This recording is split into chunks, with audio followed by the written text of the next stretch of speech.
Hello everyone, my name's Amanda Allan.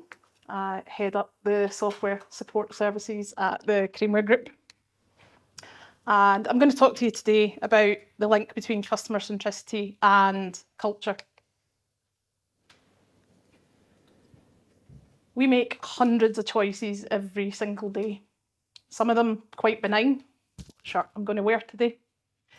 Some of them you agonise over, what shirt am I going to wear today? But what I want to share with you today is a very true story about the impact that some of those choices that we make can have within the culture of your organisation. And this story is actually a story about a UK supermarket.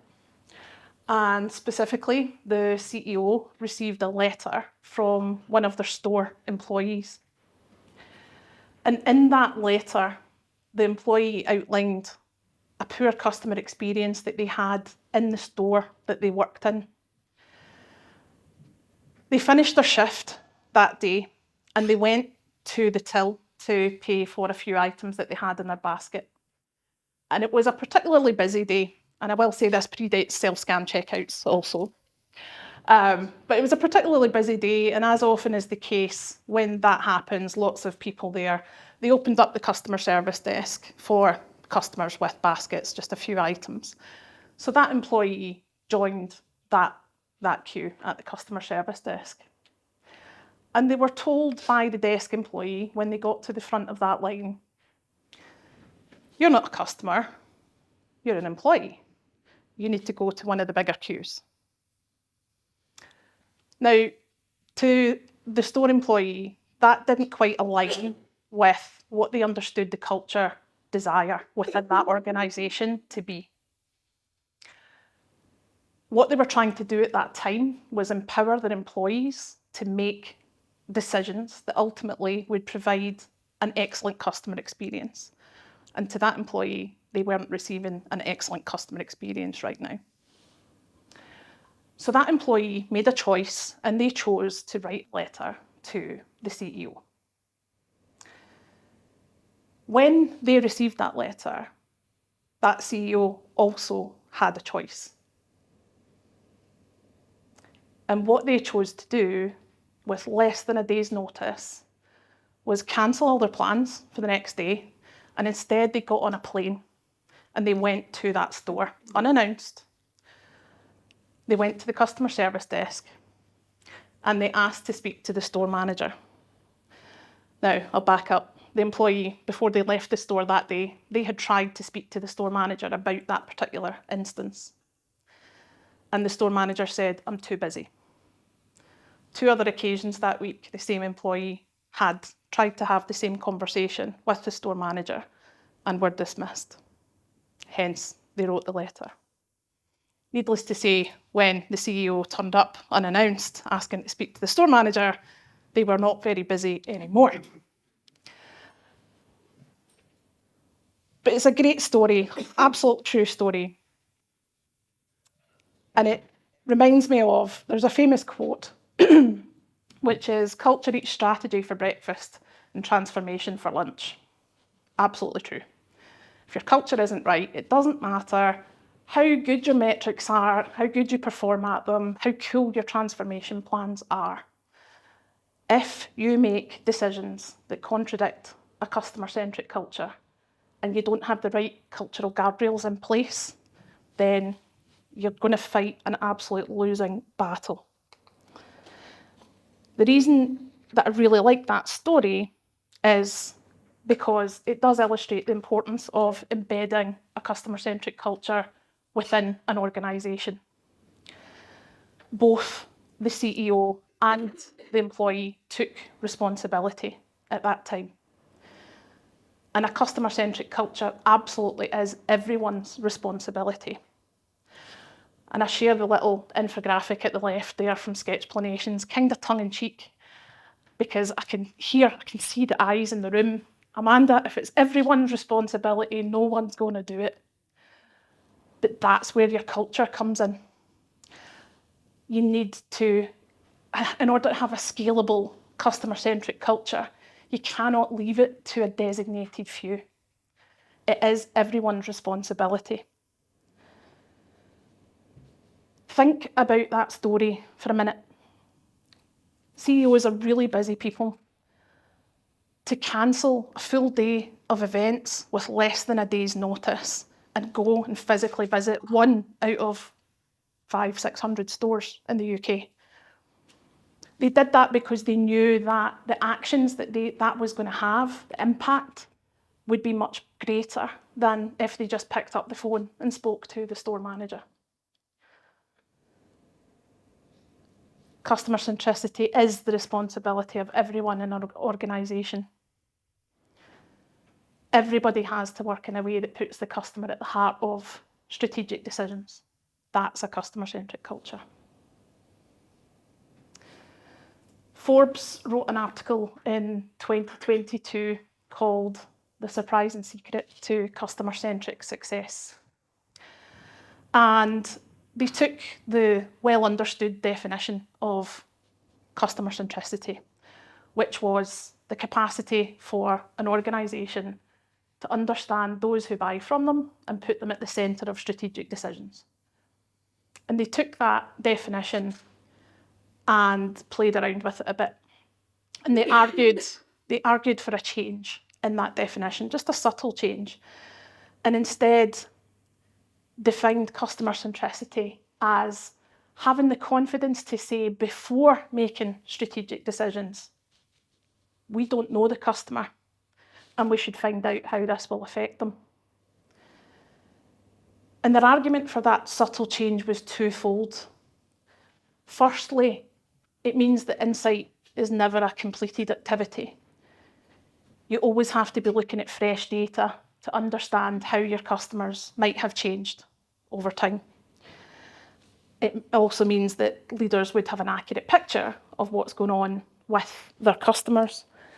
And the second point was, it means that customer knowledge was no longer an entrenched position.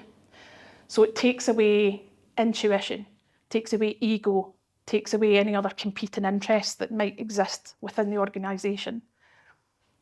And instead, it holds leaders accountable to a true value of customer centricity. And the reason I really like that definition is it highlights the importance of taking an agile approach, taking a data-driven approach when we are making decisions about our customers. Who our customers are and what they want from interactions with us can and will change. So you need to have an agile, data-driven approach when dealing with that.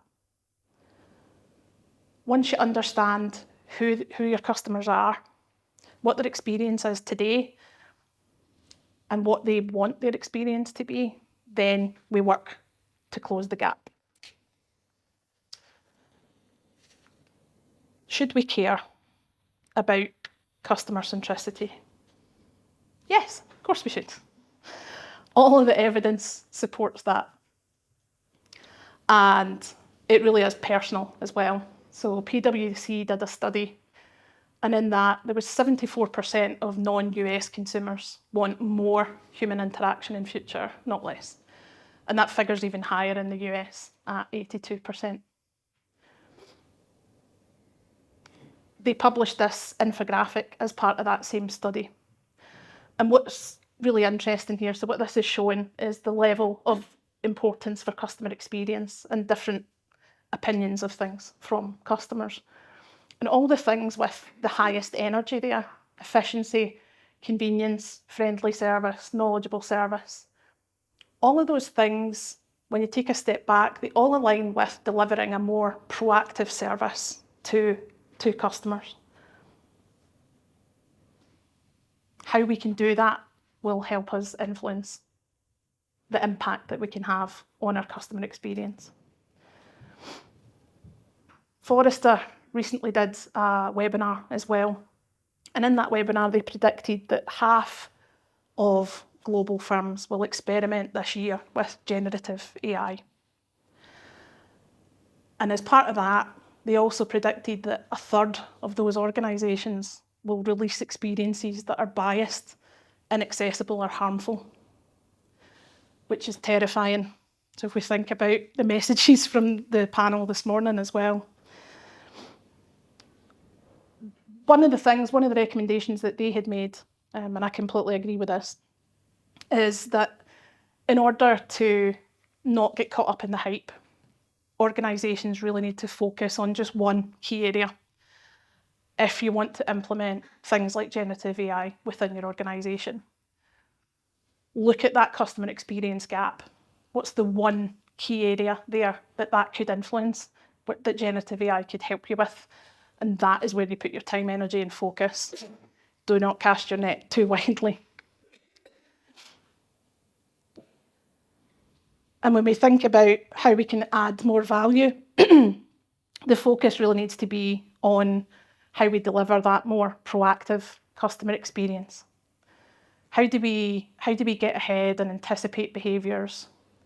How can we identify issues that happen before a customer has to pick up a phone and contact us? How can we get ahead of those and resolve them before that occurs? And also, we have to think about the holistic customer view. That's where we can add value to those interactions. If a customer reaches out with an issue, yes, we need to fix that problem, but how else can we add value to that interaction? And how do you do that? You need a holistic view of the customer. You need all of the data in an individual accessible location, something that allows organisations to train their AI models effectively, and something, excuse me, that basically would give employees the sight into what's the big picture with those customers as well. And the technologies alone aren't enough. There's a key link between the employee experience and customer experience. If you have a poor employee experience within your organisation, you're not going to have a good customer experience either. The link is overwhelming. We can't just throw new technologies at employees and expect them to immediately adapt to that. Again, going back to some of the points from the panel this morning, how do we upskill employees? How do we get ahead of that? If we think about targeting specific areas, how do we equip our employees and help them adapt to the future as well? So I'm going to change gear for a second, and I'm going to talk a little bit about customer centricity within the Craneware Group. Please indulge me. I have a point. So a lot of people may not have heard about the Craneware Group in the UK, and that's because all of our customers are in the United States. But our purpose is to transform the business of healthcare through the impact that our solutions have, enabling customers to provide quality care to their communities. And our choice of words here is absolutely deliberate. We want to be seen as a partner with our customers, something that they can rely on us to help them with their challenges. This is our why.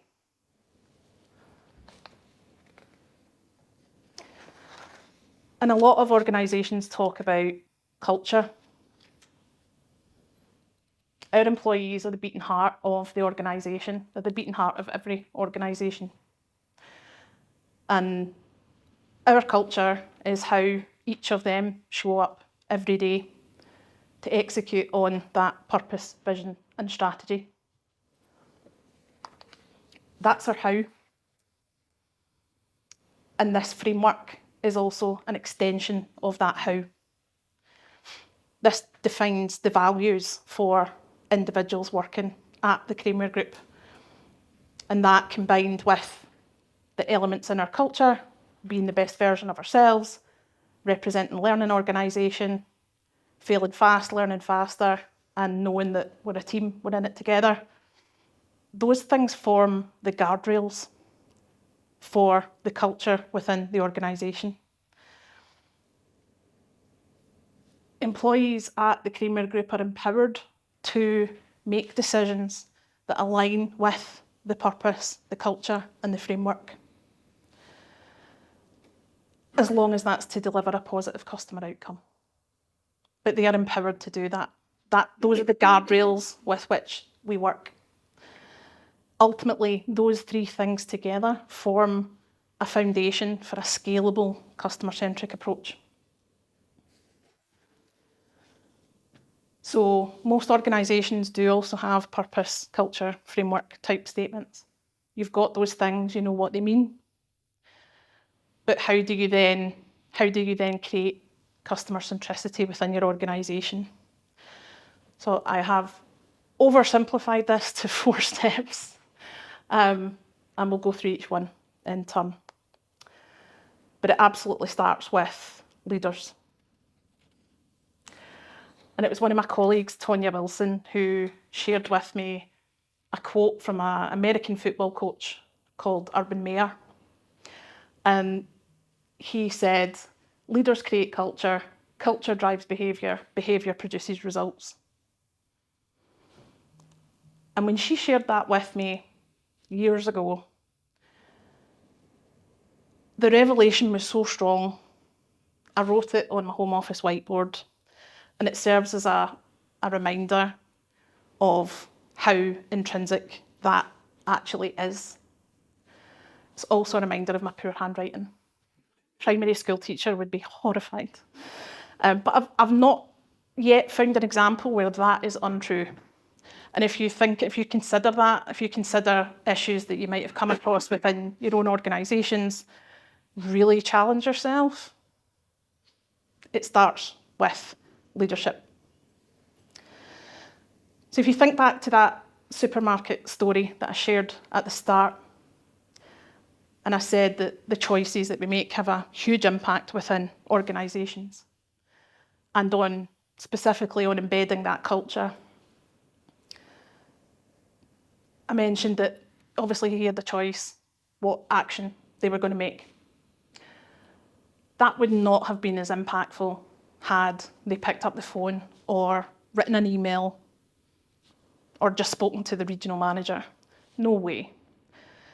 By showing up, having the conversation with the store manager, with the desk employee, with the person who wrote the letter, and with every staff member who was in the store that day, that had a much bigger impact. They basically made the culture non-optional. And that filtered through the organisation. It didn't just stick within that one store. People talk. That went out to the region. It went out throughout the rest of the UK.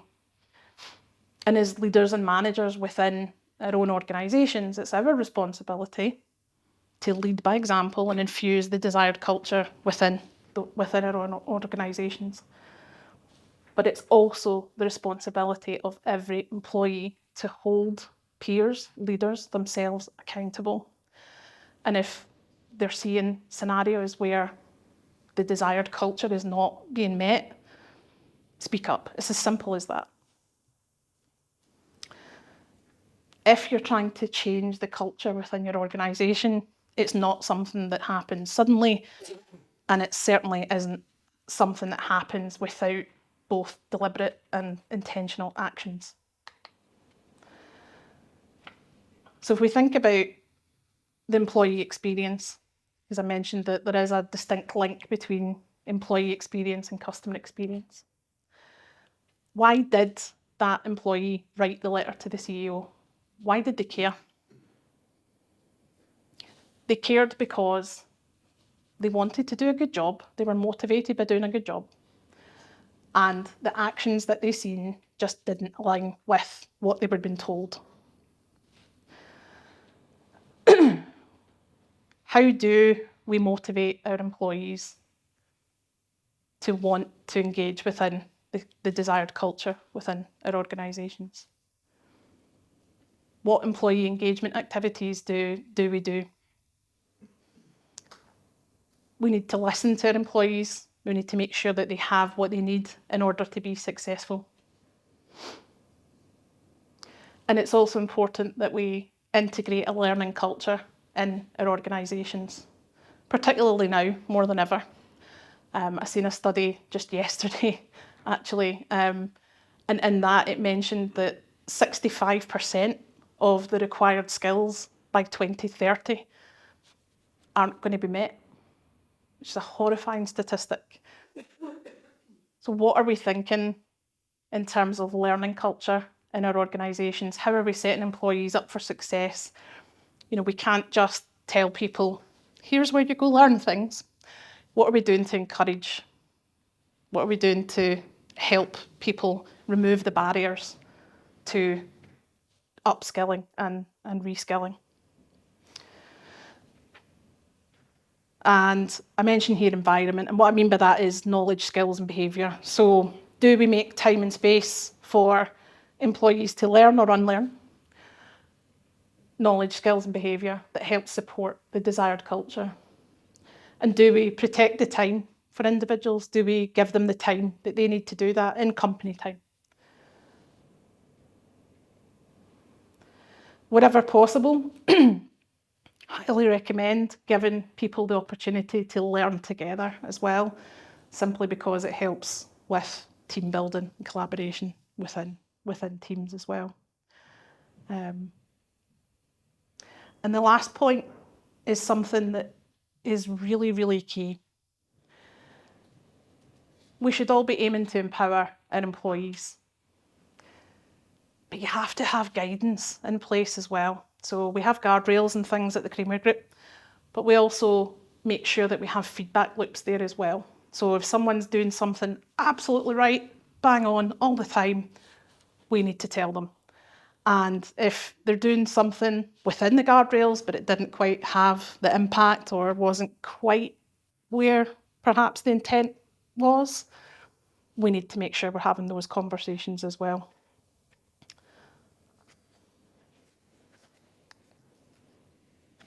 Next is agility. So a friend of mine had one basic thing in life. And he said it's important to have a plan, but be flexible enough to change it. And every time I see the word agility, I always think about that. But it's true, it's the spirit of agile. We should be applying principles of lean and agile when we're thinking about customer-centric culture within our organisation. And when we look at things like metrics, these are things that really need to be simple and they absolutely need to drive action.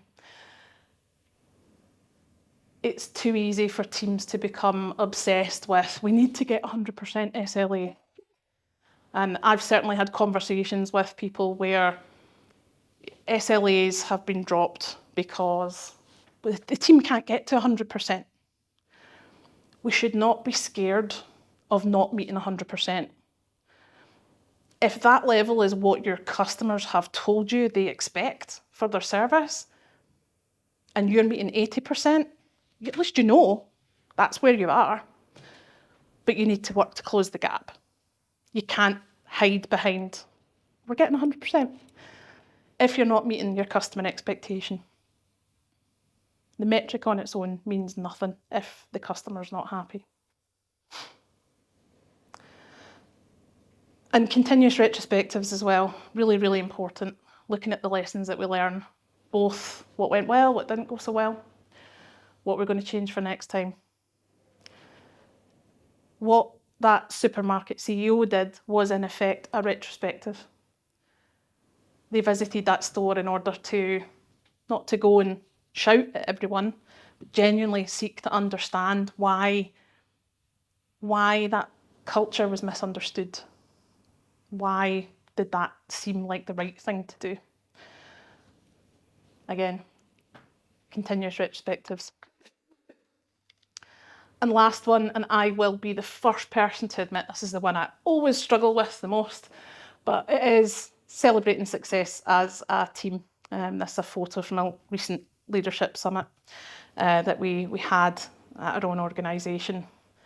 I should have picked a better picture with me, instead of one where I look like I've had too much to drink.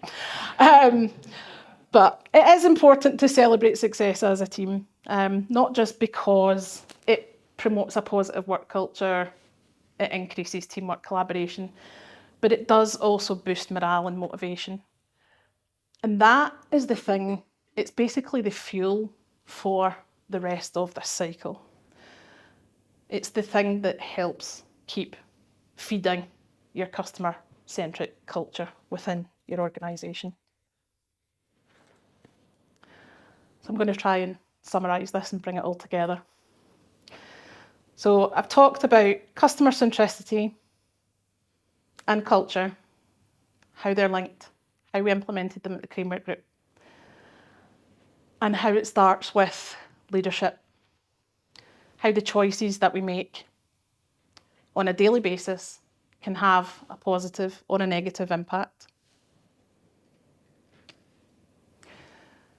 Talked about employee experience, the link between both that and the customer experience, and how important it is as leaders and managers to be the coach. Metrics, making sure that they are not just metrics, but metrics that your customer agrees with, and that those drive action towards closing the customer experience gap. And lastly, how we learn from the failures and successes, and of course, celebrating success as a team to keep feeding that customer-centric cycle. Thank you very much.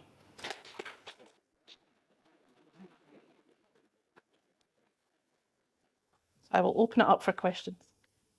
Yeah. Oh, we've to.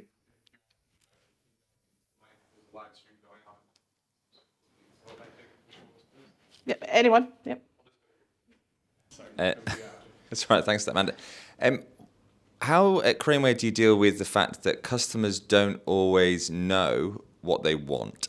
So great examples of that are, I don't know, from the past, obviously, but the microwave oven and the fax machine, no one wanted that, but then they massively took off because customer focus groups said, we don't want that, but they actually did. So how, as a group, do you tackle that as part of that customer centricity? Yep, that's a really good question. So basically, if I'm understanding correctly, how we get ahead of if customers don't quite realise this is what we actually need. And it comes down to us understanding what are the business challenges that customers need to solve. So we would never ask a customer, what do you need? It's more of a, what are the key problems and challenges that you're facing on a day-to-day basis? And understanding the drivers for those things. And I'll use another story to explain some of that. So we see a lot of people, particularly within our support team, move on to become engineers within the organisation. And any engineers that I've spoken to, the real successful ones are the ones that understand the customer. It seems to be the same in any organisation. Certainly seems to be true for ours.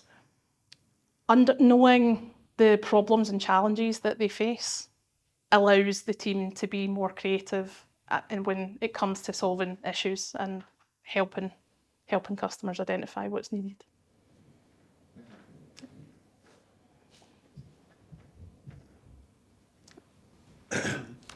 With the rise of fractional and contingent hiring, how do you ensure that culture is protected as that scales? Really good question. So how to protect culture is we see turnover, I guess. To me, culture is something that's firmly embedded within an organisation. But it is also something that if it's not there to begin with, it's incredibly difficult to keep that momentum going. But it's important that you have the support from leadership, all the leaders, filtering time, in order to make sure that the fundamental things of what you're trying to achieve are met. It's where those feedback loops are really important, making sure that, you know, we have the guardrails, people are empowered to go make decisions, but our managers having those conversations with people to say, did that have the impact that you hoped it did? You know, just keeping the conversation going, basically. But yeah. Don't know if there's any other questions. No?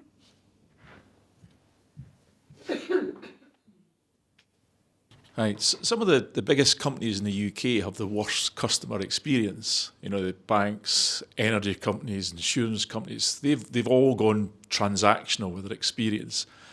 And they're all building a wall of tech between themselves and the customer. How does the customer regain control of that experience? That's a great question, a really tough one. I don't know if I've got a good answer for it. Yeah, pretty much. Move somewhere else. I mean, I think there's a word you chose there that jumped out, and it's the transactional piece. And you know, you're absolutely right. A lot of the transactional type organisations have completely put that wall of tech in order to limit the cost of supporting customers, etc. And that's fine if it works. Just doesn't always work. I mean, most customers just pick up and go somewhere else. But I think when you look at things like insurance in particular, it's just become a necessary evil, hasn't it? We just accept it and kind of move on. I don't know if that's the right thing, if we should do it, but I don't think I've got a good answer for you in that phrase. I might have, just an answer to your question, feedback. If you get a survey saying, how was the experience, give them hell. Be rude, be blunt. As someone who designs that for the business I work for, I'm looking at those. If someone says I've done a great job, cool, but I'm just going to ignore that because I'm not going to change. If someone says that sucked, I'm changing. So we've just got to be a bit more direct and blunt, I think, with our feedback as a culture. Hope that helps. Good point. Great point. I was just following on from that to ask if you've got user research or customer listening programs at Craneware so you can understand your customer deeply. You talked about the engineers knowing the customer, and I just wondered if they were getting that information from a user research team or something like that. Yep, we've actually got a product advisory council, and we've got a customer council who join that as well. So customers give us feedback on not just things that have recently been released, but also kind of test, you know, maybe ideas will be demonstrated to customers on here's how we're planning on solving this problem, and they'll provide us feedback on that as well. Additionally, we do have a UX team who do kind of A/B testing on various things and things of that nature as well. But yeah. Question on the leadership driving the change. I do see that the leadership also keeps changing every 2 years or 3 years. And probably your slide where it says vision, mission, whatever, and that also keeps changing when they take over, you know, the churn happens. How do you cope up with that? Because you said one culture has been driven through and it takes years to do that. And then suddenly someone else comes along and says, that's not the culture I want to drive. How do you deal with that? I'm going to say I've been really lucky. So I've been with the Craneware Group for 17 and a bit years, and it's the same CEO through that whole time. So it's not an experience that I've had, but I do appreciate that is something that happens at some organisations as well, and that is tricky. You know, at the end of the day, that desired culture is driven from leadership down. You know, it's one of those things where change is always inevitable in everything that we do, and we just need to adapt to that.